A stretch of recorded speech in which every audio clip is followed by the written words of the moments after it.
Still living off that sugar Saints high? Well, you should be. You don't have to prep for the Philadelphia Eagles. That's what they're doing. You can have fun all week long. You don't have to worry about it.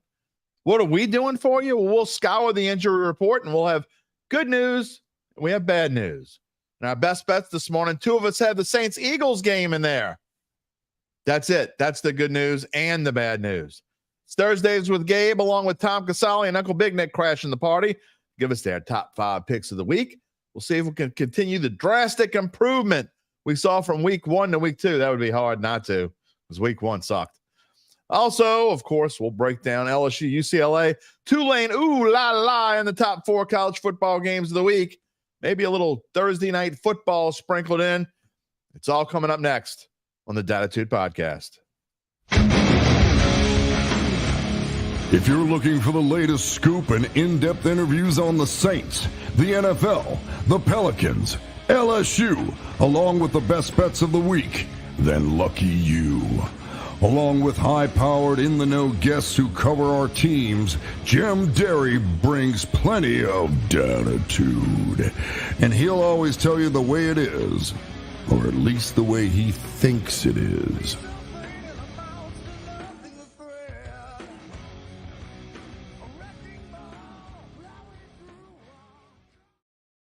Where are you at, New Orleans? And hello to my friends elsewhere, everywhere, out there, who can't wait to see how I make an ass out of myself with my picks today. No spoiler alerts. You will just have to wait. Don't assume anything. It's coming. Best bets. That's what today is. Best bets Thursday. It's all coming up on Dattitude, episode number 281, presented by Evangeline Securities for a Thursday, September the 19th, 2024. I am your host, Jim Derry, and whether you're watching on one of our NOLA.com social media channels, as always, or whether you're listening to the pod on demand, as many of you do, as always, I thank you for being a part of the Dattitude family. We're going to spend the first 15 minutes or so of the show talking mostly Saints. So as always, we ask you to be a part of the show. You know how to do that if you're watching live, that is. You do it by typing in your comment on YouTube or Facebook. And we ask if you haven't already done so, subscribe. Is ever growing? I keep using the word ever growing YouTube page. Is ever growing? I know it's hyphenated. I guess it's word. I guess it goes together. Continues to grow. We're doing well with YouTube. If you watch it on Facebook, take time to go to our YouTube page and make sure you subscribe there. You'll always know when we go on the air live, which is every weekday except Tuesday at 11 a.m. Central Time. You'll have access to all of our shows and short takes. You can, and if you don't like the YouTube version of shorts, you can go watch the same one on TikTok. Whatever makes you happy. Yeah, old dogs learn new tricks. I am on TikTok. The show is on TikTok. I'm on TikTok, but I don't really use my personal account all that much. It's there. I don't know. Anyway, I ramble on this morning, wasting time. You know how to get in touch with me. On X at Jim Derry Jr. or via email, jderry@theadvocate.com. It is a rough morning at the Derry household this morning. The wife is in the next room with COVID. So if I disappear for a few days, you'll know why. This ain't good, man. It's pray for her. Say some prayers for Drea Derry. She is suffering. This is a bad strain, my friends. So praying she gets better and praying I don't get it. And the kids don't get it. And that Dattitude will continue. It is definitely a rough morning. PBM, where you at? Who dat? Dylan Smith. Good morning. Who dat? Kyle, hopefully the TP is promoting you.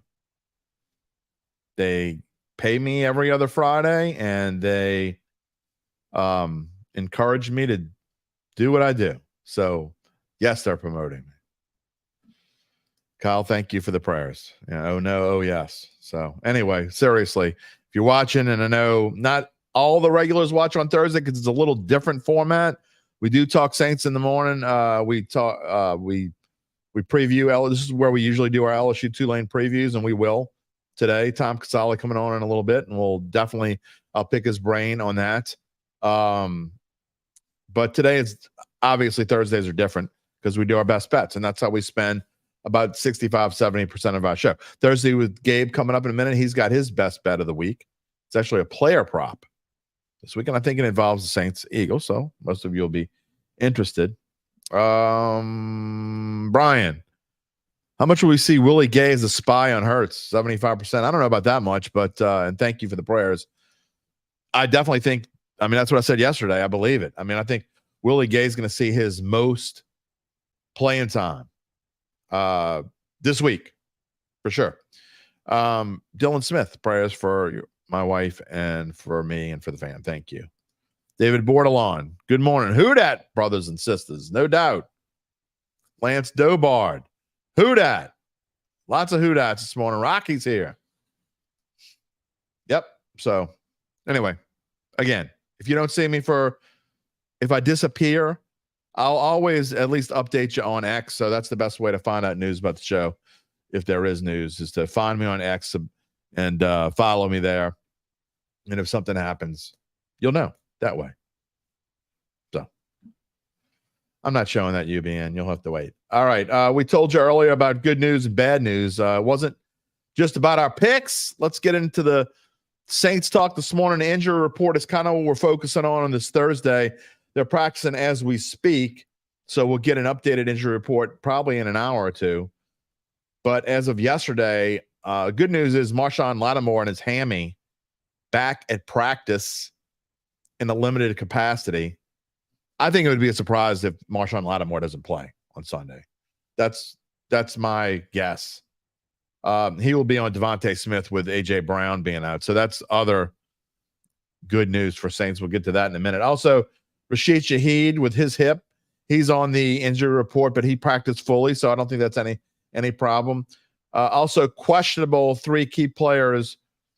Okay, one you might debate, but I think all 3 key players. Tyrann Mathieu in his heel, he was at practice again in a limited capacity. Cedric Wilson, abdomen injury, and Taliesin Fuaga and his back injury, also limited. I would think it's a surprise if any of those 3 miss Sunday's game against the Eagles. I think they're all needed there. They're all practicing because they're going to play. Now, you might not give them quite as much playing time because remember, look, as important as this game is, the good news, the best news is even if it doesn't go the way that the Saints and the Saints fans want it to go, and if the Saints were to lose this game, look, if you looked at the first 3 games, this would be the one you say, look, you don't want to lose any game.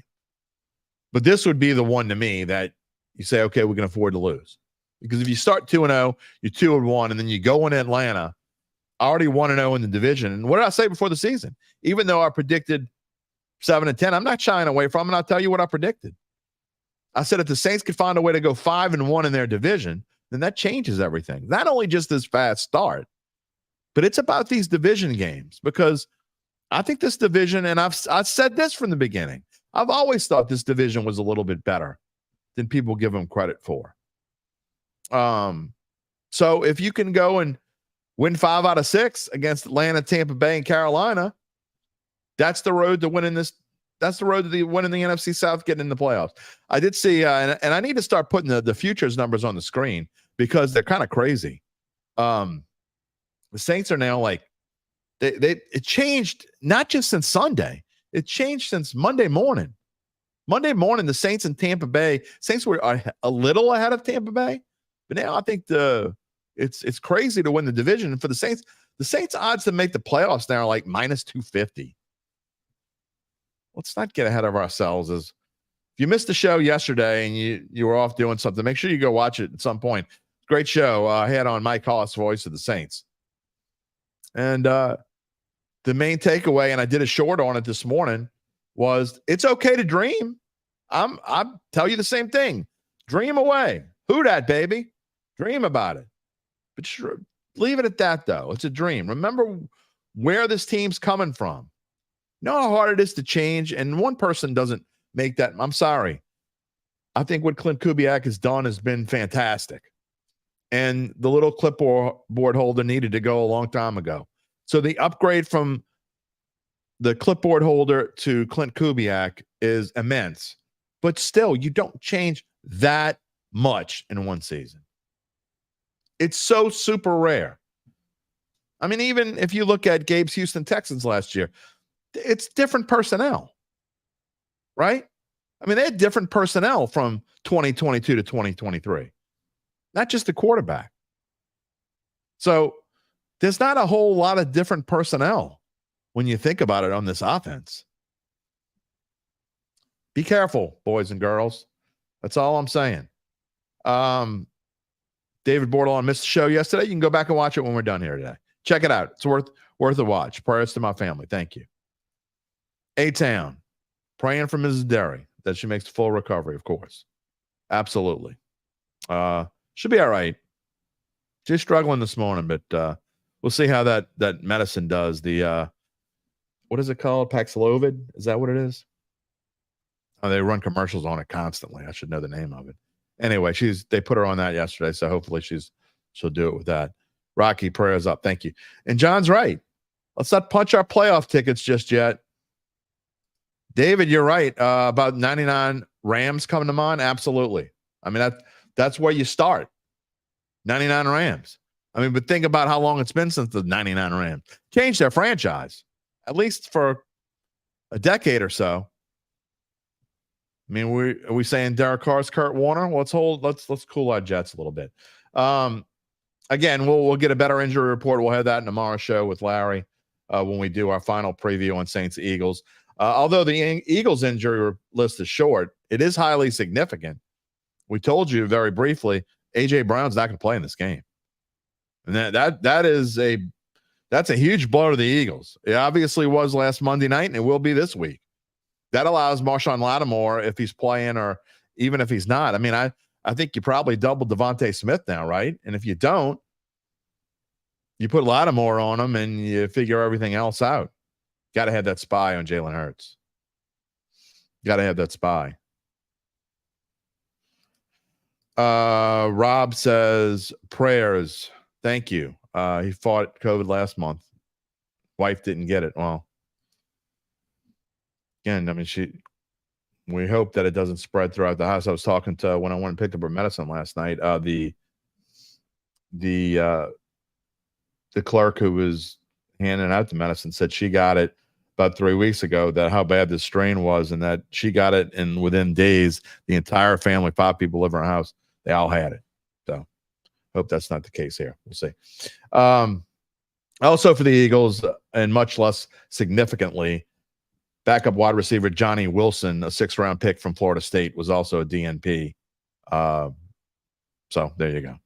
All right, it's time for Thursdays with Gabe. Real quick before we get to that, and Tom Casale is also in the green room, let me continue the story about our friends at Evangeline Securities. You know, I was reading their website this morning, and they have a piece in there I thought I would share. It says, quote, "We guarantee our clients senior-level attention and a tireless work ethic and a creative entrepreneurial, way too big for a West Banker to read, approach to every transaction as the ultimate goal. And then we'll always be building a long-term successful relationship." Translated for people on my IQ level, if you're thinking about selling your business, they will bust their asses for you until you feel like you're in a good place. How about that? Pretty simple. Managing partners Nick Braden and Ron Hemelt will maximize the value for your family-owned or privately held business, and they do that by scheduling a complimentary valuation. Stick around to hear more later in the show, but in the meantime, you can check them out at www.evangelinesecurities.com. Okay, let's get to it if I can get my stuff straight. Got a quick Thursdays with Gabe session again. Tom's in the green room. We're going to talk about all kinds of stuff in just a minute. Sorry, Gabe. Sorry to squeeze you in, but I got a little long-winded with all the stuff I was doing this morning. What's up with you, besides preparing to move into a new house? Absolutely nothing. You know, I was looking at the slate this week, and there's nothing that I really love. While I found value in some games, some that you guys will talk about later, and you'll see on Saturday afternoon when my Eagles-Saints preview piece comes out.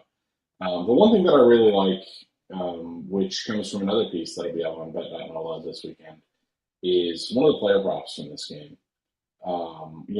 There's some good value on some of the Derek Carr props with how bad Philly's pass defense has been early this year. I think they're rated toward the bottom of the league, giving up nearly 250 yards through the air.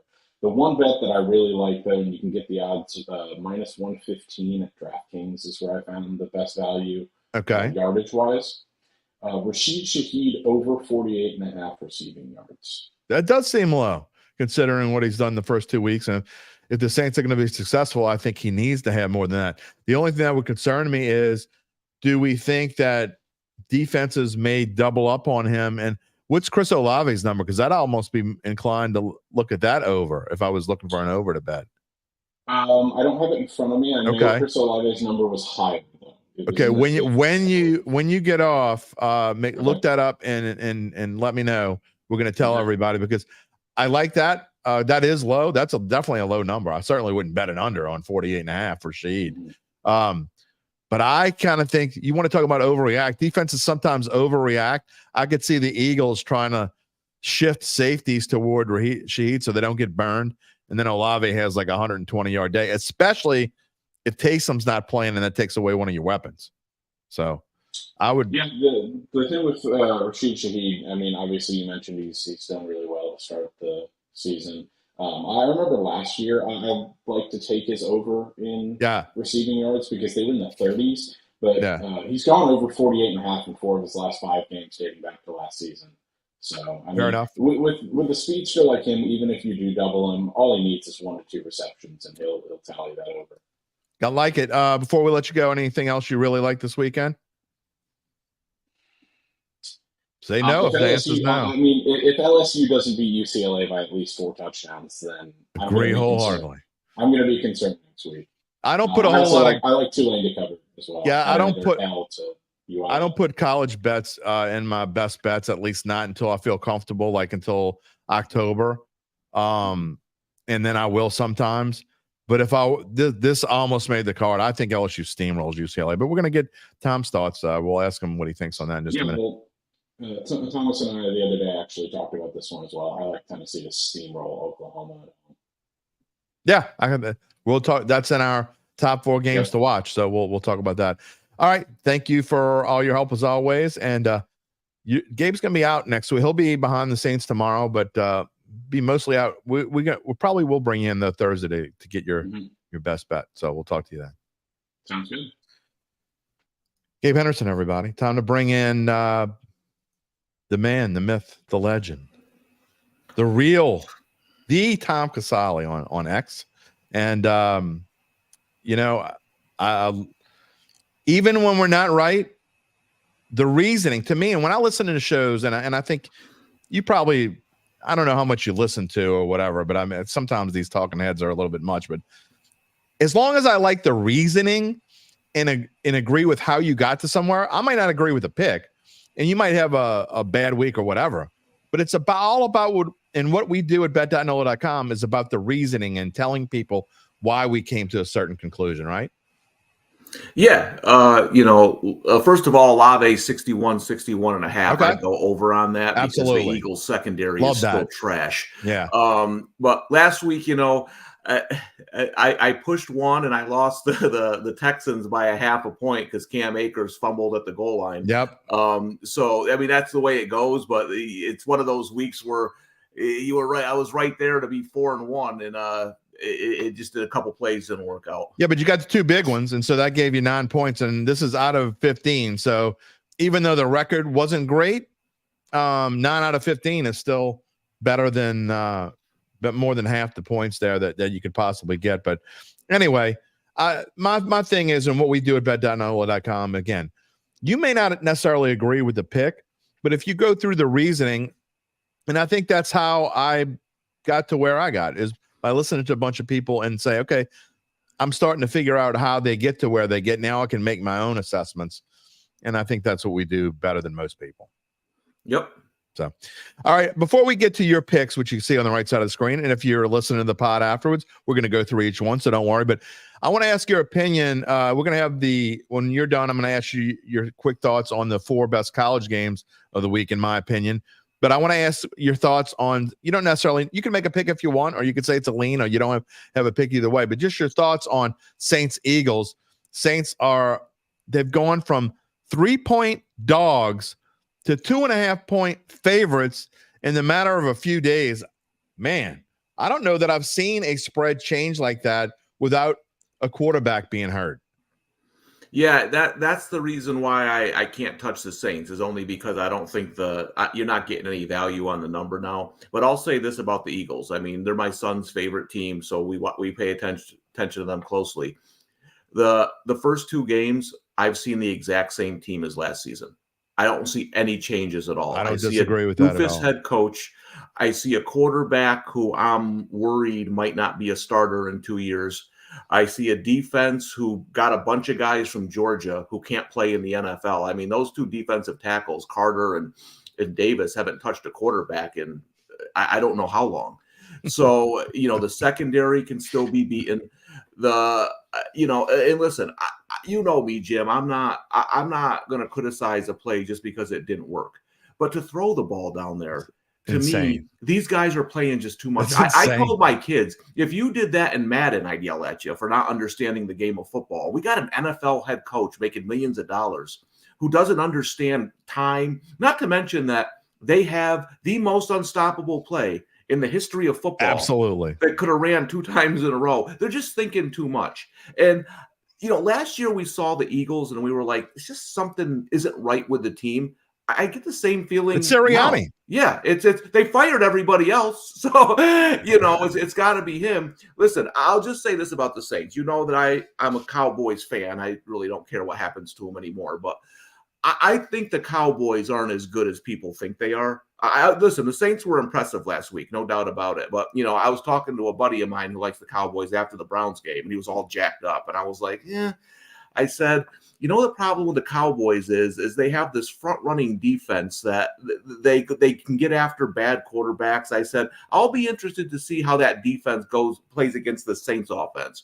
And we saw what happened. Yeah. So I think the Saints, I like them this week. I think they win only because I just don't like the Eagles. I don't like anything about them. And I think when you start doing things like he did last week, you start to lose the locker room even more. But I will say this, what's going to be interesting about this game? If the Saints win and Carr plays well, he'll be one of the favorites to win the MVP. Yes, he will. So that's going to be interesting too. Well, what would be interesting about it is, that there's a lot of haters out there that have been silent the past couple of weeks. So remember the ones that were saying Spencer Rattler should be the starter for this football team.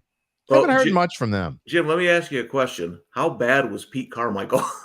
Oh, I mean, we talked about him a lot last year about, listen, whatever you think of Dennis Allen, and I don't know if he's a good head coach or not, but I don't think anyone knows. No, and the problem was that offense had no imagination. I mean, they said, here it is. I mean, you could easily double cover Chris Olave if you wanted. They didn't move people around. And we said that, and this is one of the all-time great comparisons because the Saints literally have the same exact team.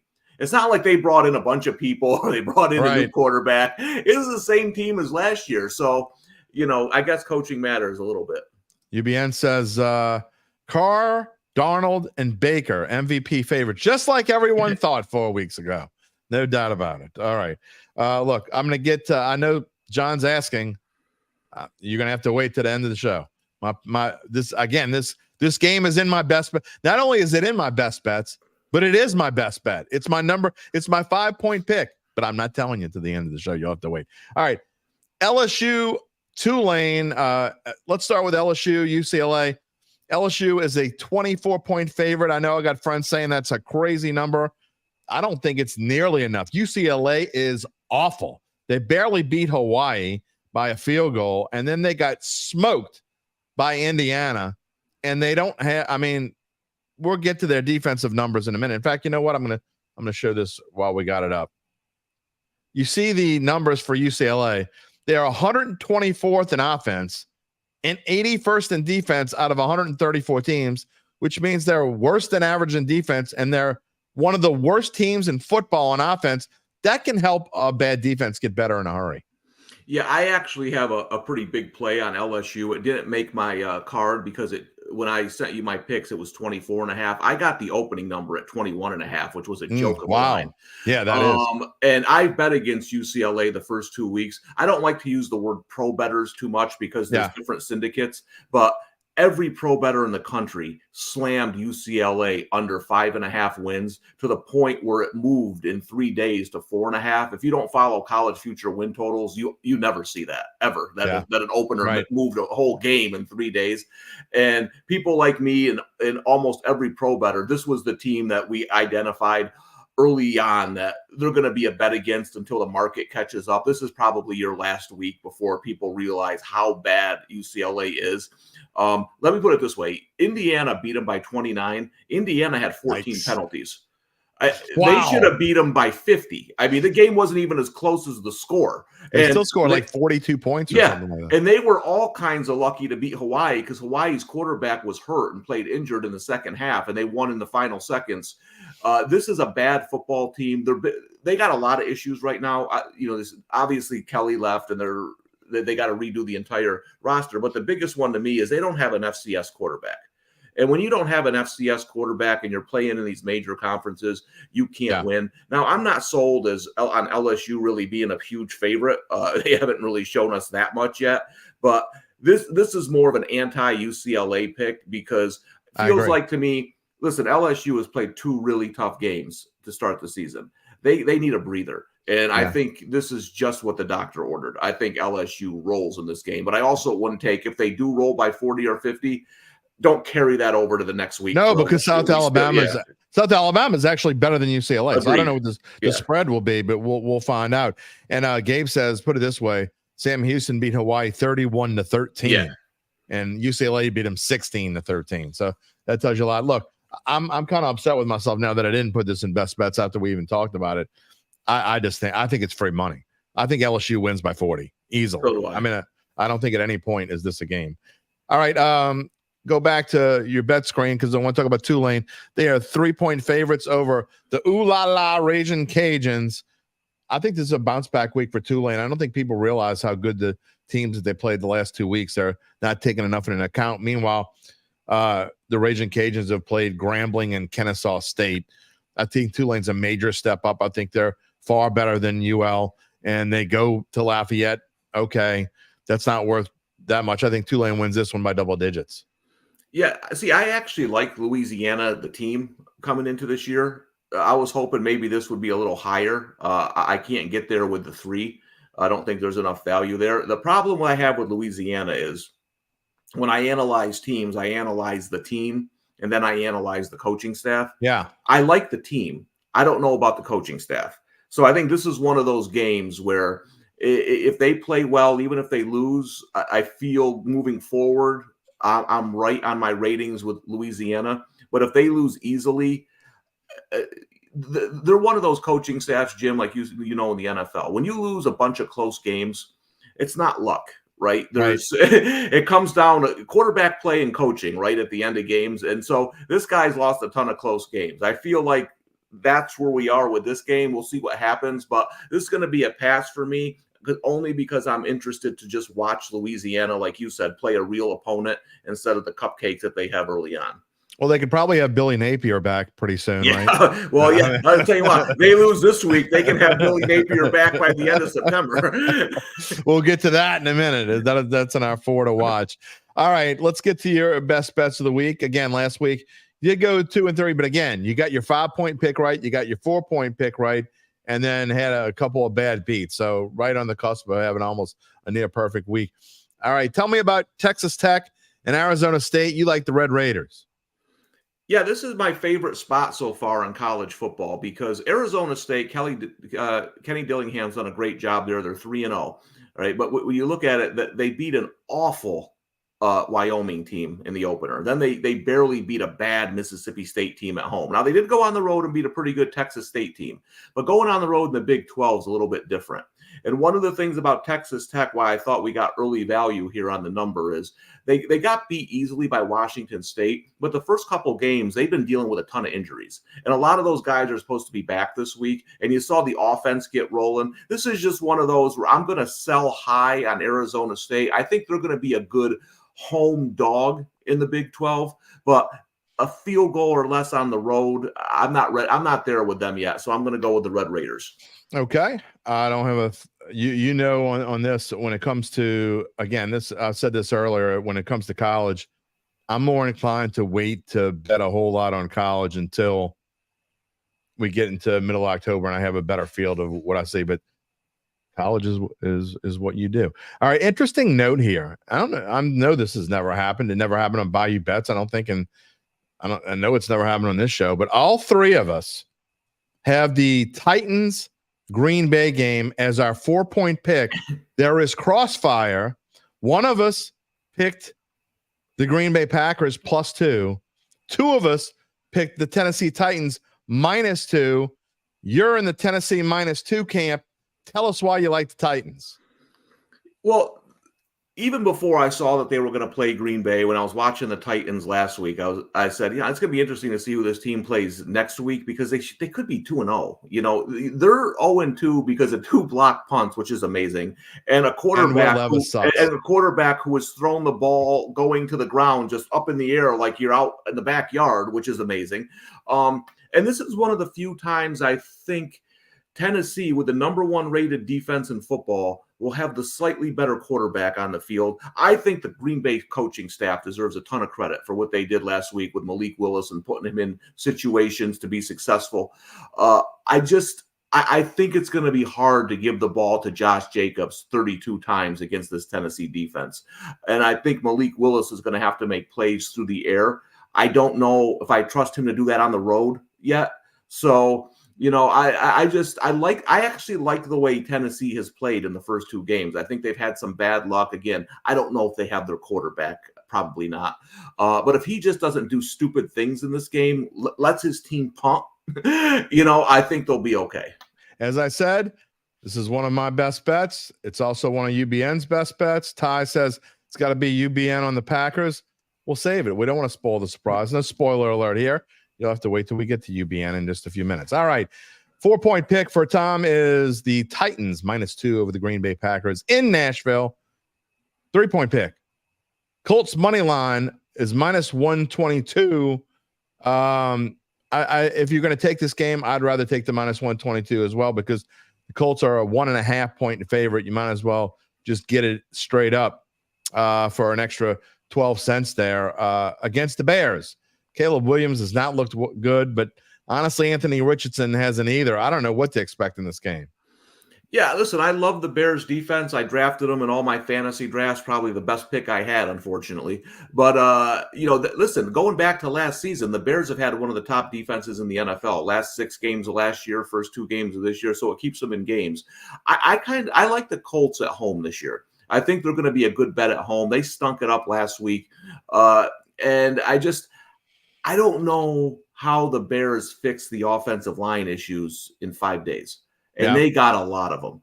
Forget it. I know everyone watched the Sunday night game, but the first week against Tennessee, that line got whipped on every play. And I'm not making excuses for Caleb Williams. And I mentioned this last week when I took Houston. When your offensive line can't block, I think you're going to have problems. And I actually like how the Colts play offensively against the Bears, because I think to beat them, you got to go down the field. Right. They suffocate everything. And I think I was disappointed that Houston had such a conservative game plan against them. But I think Richardson makes some plays down the field. I mean, they probably have, 2 touchdowns, 2 interceptions per usual as an Anthony Richardson. They might both have 2 interceptions. Yeah. But early on in the season, I like the Colts more than their 0-2 record. At home, pretty even with the Bears. I'm going to take a shot on them. Yeah, look, this isn't on my best bets card, but in my NFL picks column where I do pick every game, I did take the Colts. And for a lot of the reasons you said, Uncle Big Nick says Richardson and Taylor should run all over the Bears. I agree. And look, Caleb Williams can't throw a deep pass. I mean, he was I think last week he was 0 for 7 on passes of 15 yards or more with 2 interceptions. And I can't believe I'm saying that Anthony Richardson might be better than Caleb Williams, and it's only 2 games, so I'm not going to get ahead of ourselves, but he has not looked good so far. And Ty says Josh Downs might be back. So agreed. If I had to take one here, I would go with the Colts. All right. Your 2-point pick, the Georgia Tech Yellow Jackets getting 10 points from the Louisville Cardinals. Yeah, I got this on the opener at 11.5. I thought it was too high. It ended up going down to 10. I still like it 10 or higher. Listen, I like Louisville. I like their team, but they played 2 cupcakes. Yeah. Georgia Tech has gone to Ireland and played Florida State. They went to Syracuse and played a close game with the Orange, who are a pretty good team this year. I think they're more battle tested. And the thing about this is, Georgia Tech head coach Brent Key, some of these guys just know how to coach as dogs. I don't have I think it's 11-4 they are as underdogs under Key with 7 outright wins. So they're a tough team to blow out. They run the ball, they control possessions. And I think this is going to be a competitive game.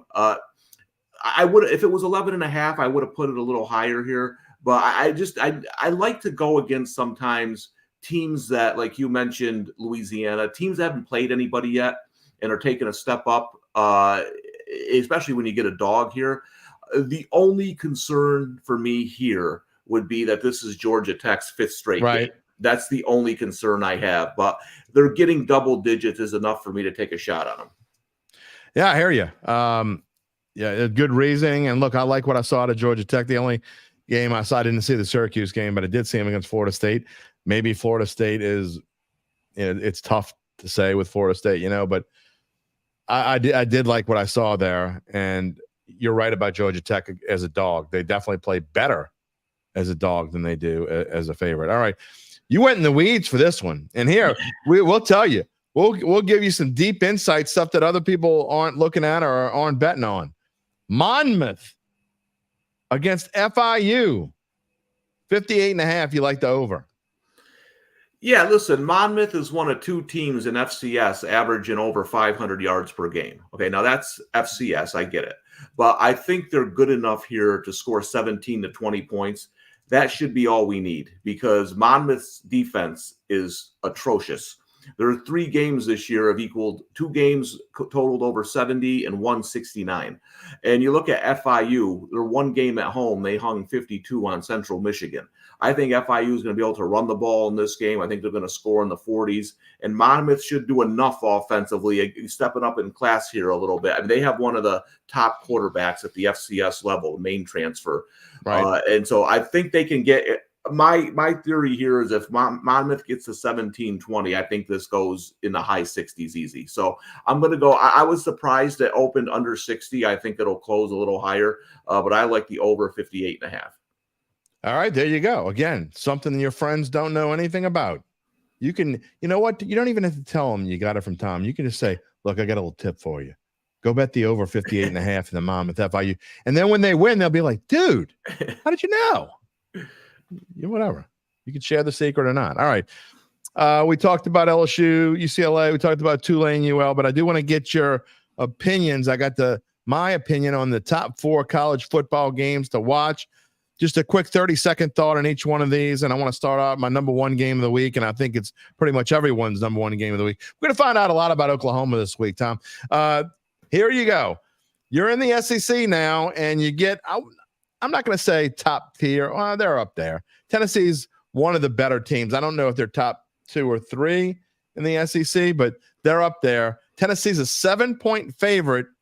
I think it's in Norman, isn't it? Yeah. Yeah. So, I mean, that's an interesting spread. I like, and if I had to bet, I'd take the Vols. I'd still take the Vols, but interesting game. And I'll certainly be watching this 6:30 p.m. on ABC Saturday night. Yeah, this is one I'm just going to watch. Tennessee falls under my number 1 life rule. Any team that loses Joe Milton as a quarterback gets better offensively. I'm not sold on Oklahoma. I don't know if Brent Venables is the guy there. And I feel the smart people are always going to take the road dog, right? They took the road dog NC State when they played Tennessee. They took the road dog Michigan when they played Texas. I'm worried this is one of those examples where people are going to take Oklahoma. But we'll find out. I mean, you said we'll find out more about Oklahoma. We'll find out more about Tennessee too. They got a nice win at NC State, but this is a whole different kind of atmosphere. So I would lean Tennessee here. Also, I know everybody loves Nico, the quarterback. Tennessee has two great offensive and defensive lines too. That could be the difference in this game. Yeah, this one is, again, it's in Norman. Tennessee is 7-point favorite. Over under at 57. Find that kind of high as well, but we'll see. Again, I'm with Tom. Probably not one I would touch.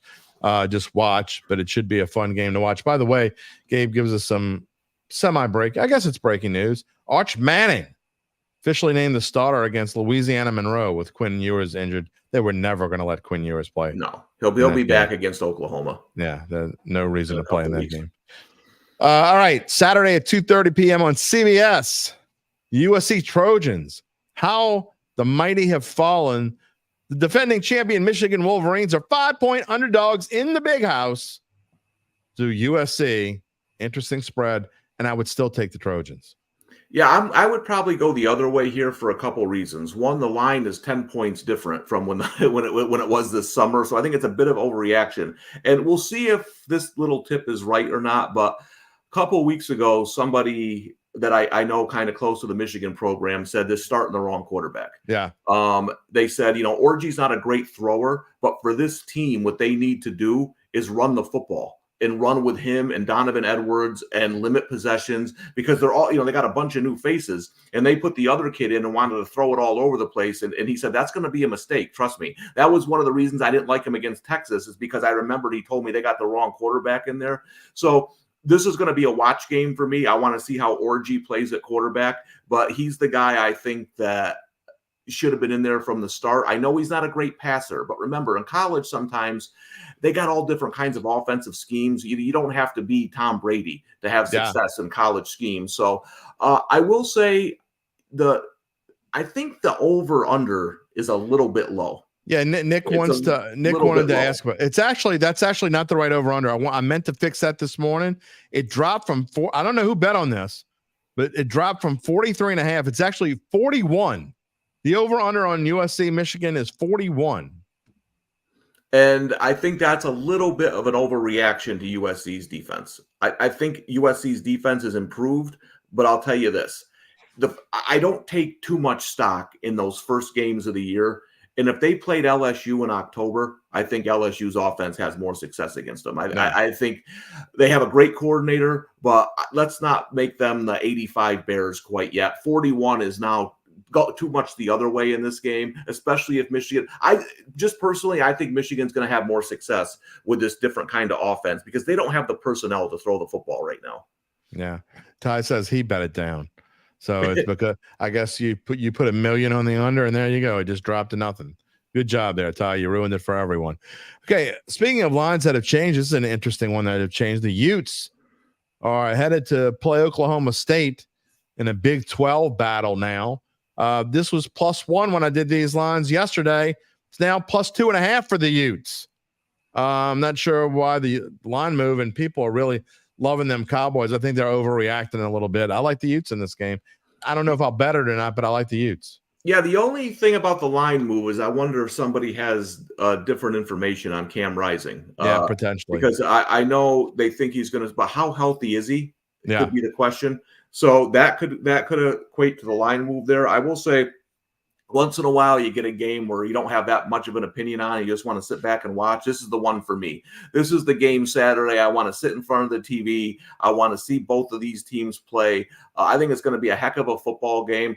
The line moves makes me suspicious about Cam Rising's health. That's the only thing that kind of sways me to OSU. Yeah, we always talk about somebody knows something we don't, right? And but then it's also someone thinks they know something, and if it's the right person, it can also skew a line too. So maybe, just like all the talk about Green Bay and whether Jordan Love potentially might play, that changed that line from 3 to 2. We'll get to that in a little bit. All right. So that game, Utah, if you're listening to the podcast, Utah and Oklahoma State, that is at Saturday at 3 p.m. on Fox. That is our number 3 game. And our final game we're going to talk about here in the college ranks, Saturday, 11 a.m. and early, when ESPN, an absolute, positively, no doubt about it, must win for the Florida Gators, who are a 6-point favorite. I believe this is in Starkville. It's early morning start again. 6-point favorites at Mississippi State, who are just dreadfully bad. Yeah, you got to have guts to lay 6 points with Florida on the road. Listen, my idiot father didn't teach me much when I was a kid, but one thing he told me that I always remembered, he said, a bad team will be a team that quit because the bad team's trying. Right. I don't know who wants Napier to win this game. Certainly not the players. There's no way that you could see their effort in some of these games, right? Who wants Florida to win? The boosters? They don't want them to win. The fans? They'll probably go get cowbells and root for Mississippi State. So that's the only thing. Mississippi State is bad. There's no doubt about it. They're really bad. But I got to wonder what kind of team shows up for Florida. Yeah. You remember you were dealing with college kids here. How much time are they putting in practice? How much time are they? This happened with Auburn a couple years ago. Remember when that Cadillac Williams took over as the intern coach there? I can't get there with 6 on the road with Florida, and I wouldn't be surprised if Mississippi State wins rather easily, and Napier don't even get out of the locker room. I can't touch this game because I think the public, Drunk Joe and Aunt Mabel, are going to probably bet on Florida because they like, how can Florida not blow Mississippi State out? And actually, that's the side I'm on. But no way in hell I'm betting it for exactly what you said. I mean, they seriously could come out and say, you know what? You didn't fire him last week. We'll finish the job. I mean, so this is just not a game to bet. Florida's not good either, to be honest. I mean, they're just not. They're not very good. They have no talent. They're starting the wrong quarterback. I'm not going to get into the whole thing. It is a big mess. It's a mess. And keep in mind, the one win they have is against an FCS team that lost 80% of their production last year. So you're talking about an FCS team that's a young FCS team that didn't really pose much of a threat to them. I'll still watch it though, because I like train wrecks sometimes. It depends on what it is. And so we'll see how this goes. But if I had to bet, I would bet on Florida, but there's no way I'm putting my own real money on that. Not a chance. If Gabe says it sucks to be a Florida Gator. I'm just saying. All right. Tom, thank you for your time. I always enjoy it. I think we're all going to have winning weeks this week, even though we have all this crossfire. Somehow, some way, we're all going to have winning weeks. Yeah, let's do it. Good luck this weekend, Jim. All right, we'll talk to you next Thursday. Take care. Tom Casale here on Dattitude Podcast, presented by Evangeline Securities. On this Thursday morning, it's Best Bets Thursday. We didn't have them last week because of the hurricane. So what would Best Bets be without UBN? It'd be boring. It'd be lame-o. And we got, not only do we have crossfire, but again, I find it interesting that our 4-point picks are all three the same game. They're all three the same game. We'll see if Ty's right, and it's UBN who has the Packers over the Titans. I will say this. Everything I listen to about 5 or 6 quote unquote expert handicappers that I listen to on a regular basis. Every single one of them likes the Titans. Every single one of them.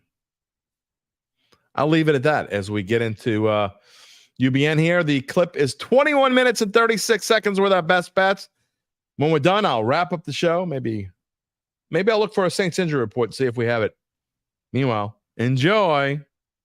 Uncle Big Nick, can we make some picks today? Mom, can we please? Okay, after a 1-week hiatus, thank God he's back. Uncle Big Nick is with us. It's good to be back. Good to not be destroyed by a storm in September. It's really nice. I don't know. Your picks were better when you weren't here. Yeah, they're always better when I'm not here for some reason. Yeah. If I do my own rap song, can we cut it out like Shadura wants to do with the band at Colorado? If you do your own rap for my song, intro. If you do your own rap song, we may never be able to come on the air again. This is true. So that's probably not a good idea. Probably a bad idea. Okay. But I don't know. Maybe you can't ruin this show anymore. It's been ruined. Who knows? Here we are recording on an early, like especially for me, early Thursday morning. I may have the advantage because you're not awake yet, and I've been awake since 3, so we're pretty good. I'm definitely not awake. And by the way, my graphic is not wrong. I have intentionally left out my 5-point pick because it probably involves a team that you people all know very well. And I'm going to save it for the end and make you wait and guess what I'm picking. Last week was much better. Well, it was much better. It couldn't have got worse. Right. I would say it was much better for me. For UBN, it was just better. I mean, so 3 points total out of a possible 5. I got 7 out of a possible 15. I was 3-2 last week. You were 2-3. But when you start out 0-5, UBN, it doesn't help your record. So, I mean, if I double every week, I'm good. Yeah, well, I'll put them on there for transparency sake, but it is what it is. So we're starting the ascent. We're going to climb upwards. Here we go. All right, I'm going to start with you and your 1-point pick because all the people will love you picking Philadelphia minus 2.5 over the Saints, and I'm going to save my opinion for the end. Aren't they plus 2.5? Yeah, plus 2.5. What did I say? You said minus 2.5. Oh, well, it's plus 2.5. Don't scare me like that. Plus 2.5 on the screen. So there you go. I don't know. Everybody in New Orleans knows I'm not a Saints fan, so they're going to hate me anyway. So why not just pick against them almost every week? Is that your reasoning? No, it ain't my reasoning. My reasoning is, do we really know if this is the real Saints team and they are that good? They beat a terrible Carolina team. They beat a Dallas team that seems to always get blown out at home when they're not supposed to get blown out at home every year. They're the most overrated team in the world. And the line has moved, not the Saints, Cowboys. Oh, Cowboys. Okay. Cowboys are the most overrated team in the world. It's insane. Okay. This line has moved way, way too much and given way too much respect to what the early line was. So I'm just following the line movement. I'm not convinced that the Saints are this good yet. All right, I'm going to talk more about it when I make my pick because, again, my 5-point pick involves this game, and I'm going to save it for the end. If you've read my NFL picks column, you already know what I'm going to pick anyway. But I will say this: I purposely don't read your picks columns after we're done. Good. There you go. I will say this: I don't know that I've ever seen, barring an injured quarterback or a plane crash, I don't think I've ever seen a line move as much as this one moved in basically a 36-hour period. Because Sunday night Sunday afternoon it was Eagles -3. Then it because we talked about it. I couldn't believe they had a line out already when Philly hadn't even played yet. Remember, I told you that. And now this line has moved that much after that game. It was Philly -3, and then after the Saints won, it quickly went to -2.5, and then I believe Monday morning it was still -2.5 briefly, went to -1.5, and then all of a sudden, next thing you know, Philly plays and loses on a fluke play, and then Philly's down 2.5. So I don't I don't understand people wanting to fire Sirianni. Like if Barkley catches the ball, the game's over. It was a beautiful play call. He dropped the ball. I completely disagree. I think Sirianni's a terrible coach, and it has nothing to do with that last play. Okay, well if you want to fire him, that added to it. Exactly. If you want to fire him beforehand, yeah, I understand. But off of that play, it's not a fireable offense. I guess one play isn't a fireable offense. It didn't. I mean, look, Pete Carroll didn't get fired for not giving the ball to Beast Mode in the Super Bowl. So I mean, that was more egregious than this. I mean, he catches the ball, it's over. Yeah, but just look, I know that there's a lot of people that disagree with me, but I don't care what anyone says. You run the football there. It's 3rd and 3. I mean, we're going off on a tangent, but you run the football there. It's 3rd and 3. You probably get a yard or two. Then it's 4th and 1, and you do the tush push. And at bare minimum, the clock runs down to like 57 seconds instead of 1 minute and 48. And then they got to go down the field, and they're not even going to try to score a touchdown. The worst thing that's going to happen probably is they're going to kick a field goal, and then you go into overtime. That's if you don't get the first down, which you're probably going to get. If you run the damn ball, don't get me started. You don't ever throw the ball in that situation, but that's just wasting time. All right, let's move on to your 2-point pick because we got some crossfire going on here this morning. Am I going first or you? I'll let you go first. You got the New England Patriots +6 over the New York Jets. Obviously, my 1-point pick is the opposite. What you got? This is the biggest favorite the Jets have been over the Patriots since 2000. So, and I just don't think the Patriots team since 2000. I get that, but who scares you on the Jets team? Who? And Rodgers doesn't scare me anymore. Brees Hall doesn't scare me. He fumbles too much. Gonzalez is going to shut down Garrett Wilson. I think the Jets are going to win. I just think they're giving too many points. I think this is a field goal game. This is a low scoring, 38-point total. And I'm going to take the 6 points with the Patriots and trust the defense. I think the Jets have had a messed up schedule. The Jets also, the back half of their schedule is loaded. They know where they have to win to be in any kind of contention. Don't think Aaron Rodgers doesn't look at that kind of stuff. Again, they've been on one of the. You're giving Aaron Rodgers credit for caring. I don't think the dude cares anymore. I think if he didn't care, he wouldn't be playing. That's the way I feel. He's got plenty enough money. I don't think he's just playing for money. And I don't think he would have worked his ass off. I think he's playing to prove that he's like Superman. Look, I came back from Achilles. If that's true, then you still got to play well. He's not going to throw himself out there and just like be nonchalant. I mean, I hear that, but look, I think the Jets are. Look, I predicted the Jets to have to win the division. I don't know if I'm backing off of that yet, but I still think that they're a 10 or 11 win football team, and this is one that they can't just win. They got to roll. It's their home opener. I don't know if they're the only team that hasn't played a home game yet, but they're going home. It's a Thursday night. I get it's a short week, but it's a short week for New England too. I just think the Jets. I think they steamrolled this team that I don't know how they won that first game. I really don't, and I think Seattle's not good either. So the fact that they hung tight with Seattle, so what? So anyway. I think the Jets have the worst overall coaching staff in the NFL. That may be true, but their talent, I think, is still good enough to win this game by more than 6. So we'll see. We'll see. All right, we're gonna move on. You know what? So we'll stay even. Let's do my 2-point pick. Dallas is a 1-point dog at home against the Ravens, who are 0-2. I don't understand this line at all. I mean, when I did my power ratings, it said that the Cowboys should be about a 2.5-point favorite. I'm not saying the Cowboys are great. Yeah, they stunk up the joint last week. But to me, we get to, I know, and both of these teams are desperate. So somebody's going to come out of this game. One of these coaches their fan base is going to be calling for them to be fired, which is ridiculous, by the way, either one of these coaches. But their fan base will be calling for them to be fired because one of them is going to be either 1-2 or 0-3. I just don't. I think that the Cowboys, after winning 16 in a row at home, I think they come back, and I think they're a better football team than the Ravens overall. I get that the Ravens can run the football like the Saints ran the football, but I think they're gonna have a spy on Lamar, and I think the Ravens being one-dimensional will hurt them in this game, and I think you'll see the Cowboys come out fired up and ready to play this game at home against the Ravens. I honestly have no idea what's going to happen in this game. I mean, I'll go with your picking, but these two teams, like, how do you predict these two teams?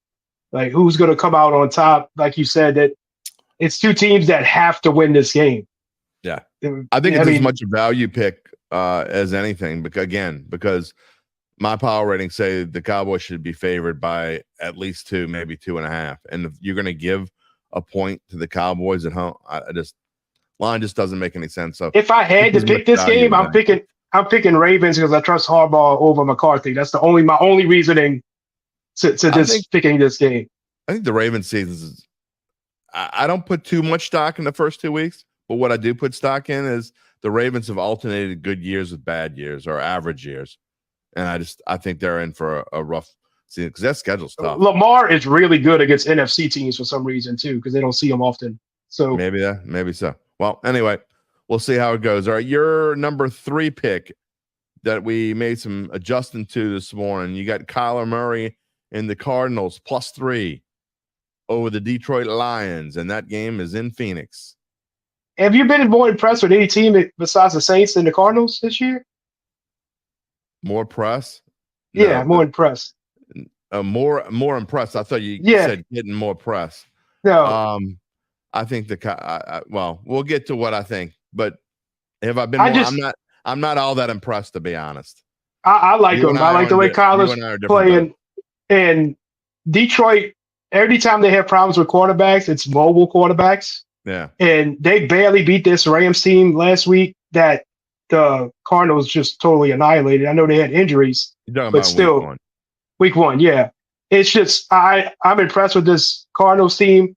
Call of Duty doesn't come out till October 25th, so I'm betting on Kyler Murray until that comes out. He's looking really good right now. Him and Harrison may have gotten a connection, and I just trust the Cardinals more than I trust the Lions in this game, especially at home. If I was going to touch this game at all, I would do it as an over, because I think that the Cardinals defense, I know they looked good last week against a Rams team that had no offensive line. Almost the entire offensive line was hurt. I was so wrong in that game, by the way, and had a lot of other injuries as well. But I'm not that impressed with Arizona. I mean, I was more impressed with Arizona in week 1 than what they did with Buffalo. Well, yeah, and I agree with that. And I will say this. I think they're probably better than I thought they were, but I still think their defense is atrocious. And I think the Lions, after last week, going to come out and be able to do lots of things against this Cardinals porous defense. This is not, it's obviously not in my top 5, and it's not a game that I will bet on this weekend. It's a game that I won't touch. Again, if I had to pick one way or the other, I would take the over, which is something stupid like 52 or something. I would still take the over. I think it's 51.5. Okay, so, but if I were forced to pick, I can't agree with you on this one. We got a lot of things. First week we're all together. This week we're kind of apart. So I would take the Lions. I don't trust the Cardinals at all. Maybe it's just because I don't believe yet. Maybe it's because I don't think maybe I think their defense is that bad. I don't know what it is, but we'll see. All right, my 3-point pick. I'm going to stick with them. They won it for me last week. They're going to win it for me again. The Giants are so bad. I just don't see how the Giants are even going to move the ball against this Cleveland Browns defense. It's not that I love Deshaun Watson. I was probably a little too high in the Browns because I was giving Watson too much credit. But I just don't. Again, this is, to me, is like, I think I put 26-7 or something in my picks column. I mean, the Giants last week, pathetic. They're the first team. I think they said the first team in NFL history that scored 3 touchdowns. Give up a touchdown. Gave up none. They scored 3 touchdowns, gave up none, and lost. I mean, how is that even possible? How do you? I have no idea. The Giants leave it up to Daniel Jones and the Giants to do it. Look, I feel bad for Ryan Daboll because I think he's a good coach and he'll get another job somewhere, but I just don't think he makes it through the season. I think the Giants season starts to snowball soon. You paid all that money to Daniel Jones. He's the favorite to be fired first. Yeah, well, that would be my bet, and I think this game kind of. You know what's crazy is 4th on that list is Dennis Allen. I mean, I know he was first in the beginning, but 4th, yeah, 4th. He's 4th right now still. I listened to the podcast this morning that said it. Anybody who bets on Dennis Allen to get fired, we've talked about this before. Like, they would have to stink in epic proportions for him to be fired mid-season. The Saints don't fire people mid-season. Anyway, we're going off a tangent. Anyway, I love the Browns. I should have probably moved this up because I almost made this my 4-point pick and started moving stuff around and just kind of left it at 3. But Browns minus 6.5 over the Giants. This is the only side you could be on in this game. Yeah. If the Giants scored 15, 16 points, I'd be very surprised. So would I. Against this team. Very so, surprised. I mean, and they no way they stopping Cleveland from scoring 20. So, yeah, I could see this happening a lot. They couldn't move the ball against Washington. In week 1 against – no. Washington, they were able to move it a little bit. Yeah. They couldn't move the ball against Minnesota in week 1. That's who it is. The sad part is Daniel Jones is bad against everybody and only plays great against Washington. Still lost. So, I mean, it's – So where are they going to get their win from this year? Exactly. I don't see it. All right, 4-point pick is the crossfire. Tennessee Titans, Green Bay Packers. You're going to have to explain to me why anybody, and I don't care if it's Malik Willis, if it's Jordan Love, if it's your mama going to play football for the Green Bay Packers. Tennessee Titans still have Will Levis, so you're going to have to explain to me why you're willing to put money on Will Levis. Without Will Levis, this Tennessee team's 2-0. But they have Will Levis. They have Will Levis. So you got me on a good point there. The thing I'm banking on is this Tennessee defense shutting down Willis in that running game. Like, Willis had played for one team, Tennessee. It's the second start for Green Bay. He has to play against Tennessee. If anybody knows how to stop Malik Willis, it's Tennessee. And I don't think Malik Willis is a good passer. That's all he tries to do is run. I mean, they ran for over 230 yards against Indy. They're not going to be able to do that against this Tennessee team. They're going to make him beat him with his arm, and I don't think he can. Someone's going to have to explain to me why the Sharps keep loving themselves Tennessee and keep making excuses for them. Every Sharp, even Adam Chernoff, who I respect greater than any Sharp out there, I think he's fantastic. I love his pods. Even he was still giving love to the Titans. I don't get it. They keep showering praise upon. I don't know what they see from Tennessee they think is good. Can we put an asterisk by this? Because Jordan Love was back at practice. I don't know if he did practice. If he comes back this week, I hate this pick. Because this is all against Malik Willis for me. Yeah, that's I why I 100% believe Jordan Love is not coming back till next week against Minnesota. So that's why I'm staying with this. Yeah, I was about to say that Jordan Love was at practice on Wednesday. Doesn't mean he's going to play, but the fact that he's practicing on Wednesday, and if he doesn't play, you know what that tells me? It tells me they think they can win without him. And I think they can win without him. I really do. Whatever. It doesn't make a difference to me. I made this bet assuming Malik Willis is playing quarterback. And another thing is, I'm not saying Malik Willis is good enough to have a revenge game, but if there's any team he's going to get fired up for, it's going to be the one that cut him less than a month ago. I just don't. I honestly think Tennessee is just not a good football team, period. So, I mean, this is as much as I believe in Green Bay, and I think they were downgraded way too much when Jordan Love went out. I mean, people downgrade him like 7-8 points. I think that's absurd. They still have a pretty damn good defense, and Josh Jacobs, to me, is one of the most underrated running backs in the NFL. NC State plus 20.5 over the Clemson Tigers is your number one pick of the week. I'm going to keep this simple. NC State is not a bad team. They got blown out by Tennessee. Tennessee's going to blow out a lot of people this year. Clemson is not going to blow out anybody except for FCS schools. They're not that good. They're not good enough to be given 20.5. This is off a reputation of past Clemson teams, and I can't see them blowing out NC State. Now go to your fifth pick. And real quick to go with your pick, I will say this. I love when the books dangle that 20.5 instead of just making it 21. Yeah. Which means they're begging you to bet on Clemson, which people normally do anyway. I like this pick. I actually might go put money on this pick. I think it's a good one. All right. Here we go. Don't hate me. You were just apologizing all week, Derry, and now you're going to do this. Look, it's based off of all of what we just said, right? I mean, you don't go from -3 to +2.5 in the matter of 36 hours. It just does. Someone has to make that make sense to me. I get what the Saints have done, but you can't upgrade a team from saying they're one of the most irrelevant teams in the NFL to all of a sudden Stephen A's talking they're the best team in the NFC and going to go to the Super Bowl.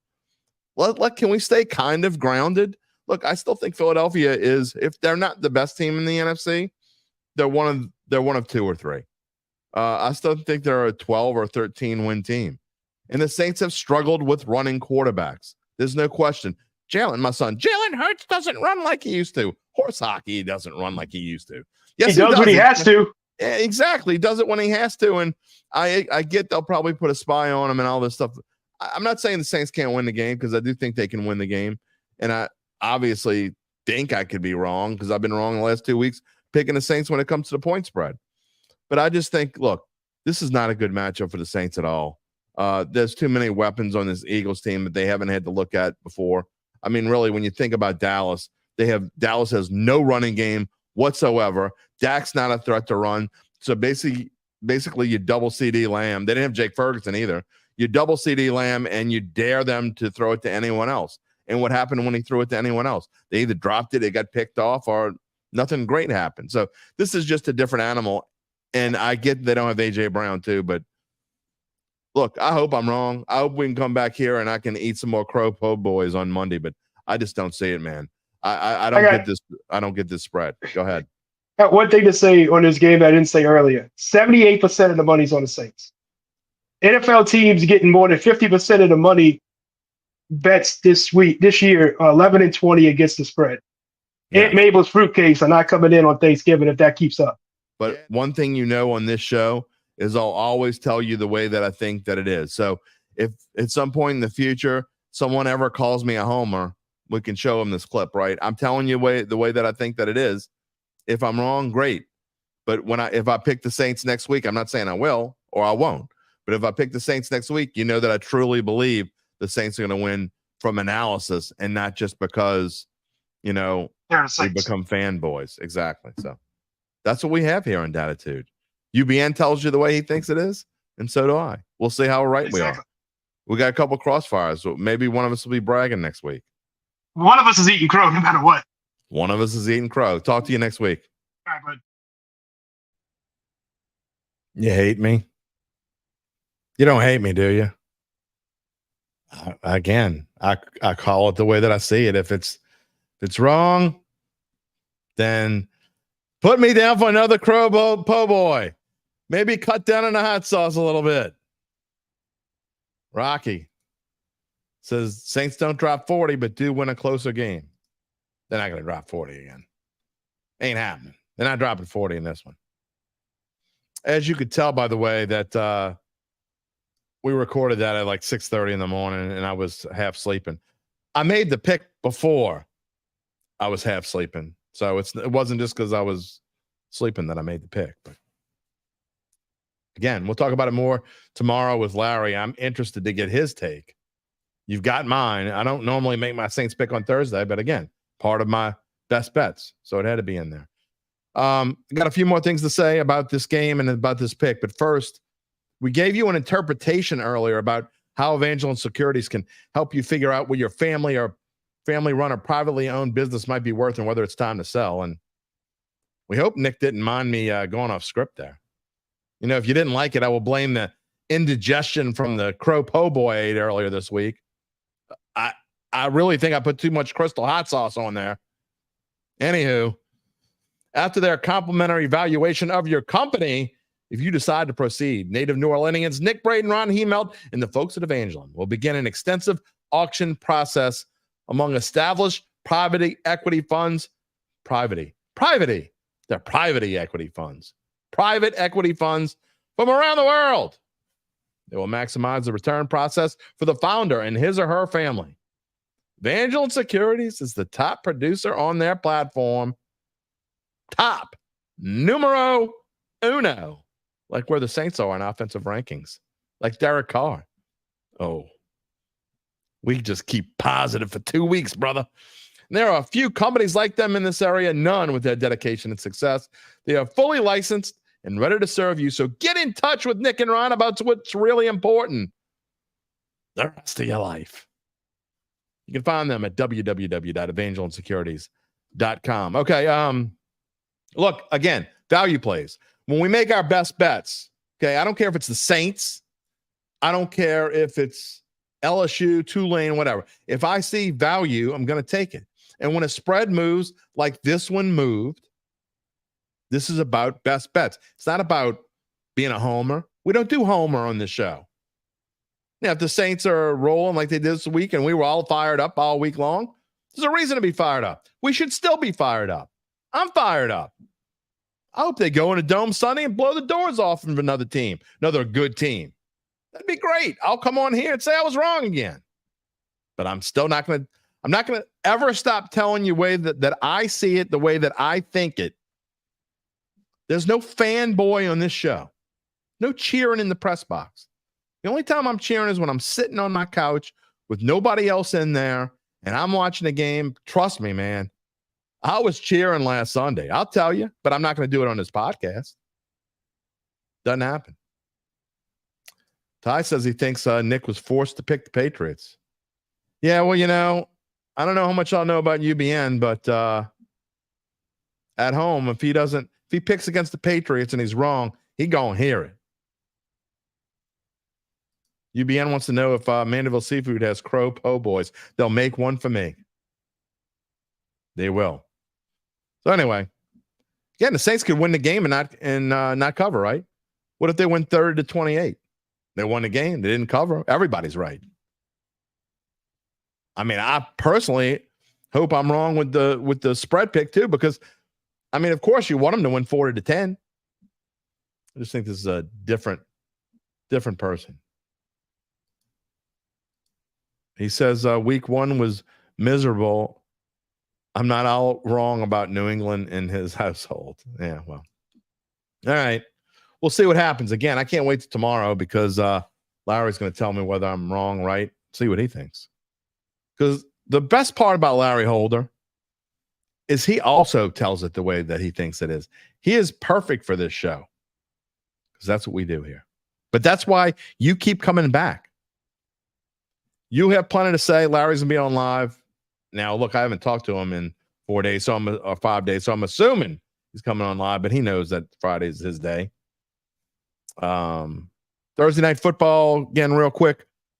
Jets, Patriots, we like it's on the screen. If you listen to the podcast and you skip through some of it and you missed it, Thursday, I like the Jets -6. I think they roll the Patriots. UBN thinks the Patriots +6. Take that for what it's worth. That is going to wrap it up for us on this Thursday. Get into our rhythm and our flow. Saying prayers for Mrs. Derry that this Paxlovid really does with that they sing about in these commercials that just annoy the hell out of me. I hope the drug is better than the commercials. That's all I'm going to say on that. I want to thank our regular Thursday guest, our BFF, our favorite Gen Zer, Gabe Henderson behind the scenes, sometimes in front of the camera. Tom Casale, betting director at bet.nola.com, UBN. You can read more about our insights and thoughts at bet.nola.com. Well, not UBN. You wouldn't want to read what he writes. That's why he comes on and talks about it. He doesn't have a script. He's like me. He's from the West Bank. We can't read. Again, we hope you can join us tomorrow. That's Friday when we'll welcome in Larry Holder. We haven't talked to him in a little bit. In fact, 2 weeks since he's been on the show. He's on the show like 3 times in a week, and now he hadn't been on for 2 weeks. Should be interesting. A reminder to subscribe to our Dattitude YouTube page. Click the little bell, that little bell thing. You'll always receive notifications when we go on the air live. You'll get access to all of our shorts. It's where to go. If you haven't subscribed yet, what are you waiting for, man? Come on. Give us a like or two. I don't usually ask for likes, but if you're watching this right now and you enjoyed the show, why not just use that little finger and click the like button? Doesn't hurt anything. If you're listening after the fact, well, you can just give us a thumbs up. Where's supposed to do the thumbs up thing on the Mac? I don't know. You can also find us wherever you get your podcasts, including Apple, Spotify, and many more. You can find a replay of the show on NOLA.com/sports. And along with our bet.nola.com crew, don't forget about our Saints Insider colleagues at NOLA.com/Saints. We will see you tomorrow. Go Jets! Take it easy, my friends. If you're looking for the latest scoop and in-depth interviews on the Saints, the NFL, the Pelicans, LSU, along with the best bets of the week, then lucky you. Along with high-powered, in-the-know guests who cover our teams, Jim Derry brings plenty of Dattitude. And he'll always tell you the way it is, or at least the way he thinks it is.